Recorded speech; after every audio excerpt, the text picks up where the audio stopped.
Assalamualaikum warahmatullahi wabarakatuh. Sampurasun.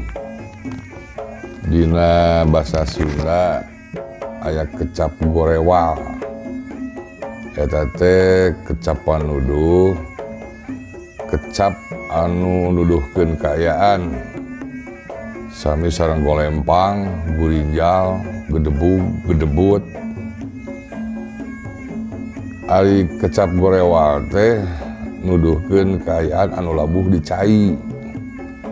Kumargi ieu kecap teh dianggo ngaran salah sahiji kaulinan tradisi anu dilaksanakeun di luhureun cai. Tiasa luhureun balong, tiasa luhureun walungan. Carana teh di luhureun cai balong atanapi walungan teh dipasang awi, biasanya mah awi gomong. Nah teras sababaraha urang mapah dina eta awi gomong teh untuk kedah dileleur sapertos main rebutan. Gorewal mah intina papinter-pinter ngajaga kasaimbangan. Janten sing saha anu tiasa mapah diluhureun eta awi atanapi gombong, eta ditetelakeun sebagai piunggulna tur kenging hadiah. Namun orang langka anu tiasa cacap mapah di katungtung teh margi salami didampal eta awi atanapi gombong teh empat-empadan. Nu akhirna sadaya nu muntas digorewal kana cai ger mujeng. Janten ieu teh hiburan anu pohara matak kayungyuna margi matak nimbulkeun sukacita masyarakat atanapi jami-jami nu nongton. Resep jeung surikeun sadaya anu muntas digejebur kana balong kulah atanapi walungan.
Pokona ieu kamonesan teh, ieu kaulinan teh janten ciri utama anu diprioritaskeun kanggo nyuguhan tatamu anu sumping ka desa wisata Bumi Ageng.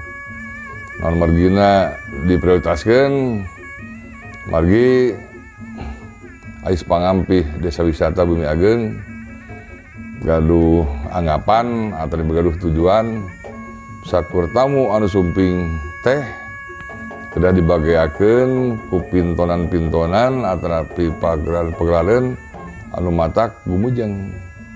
Margi gumujeng teh bakal nyehatkeun emutan urang, jiwa urang.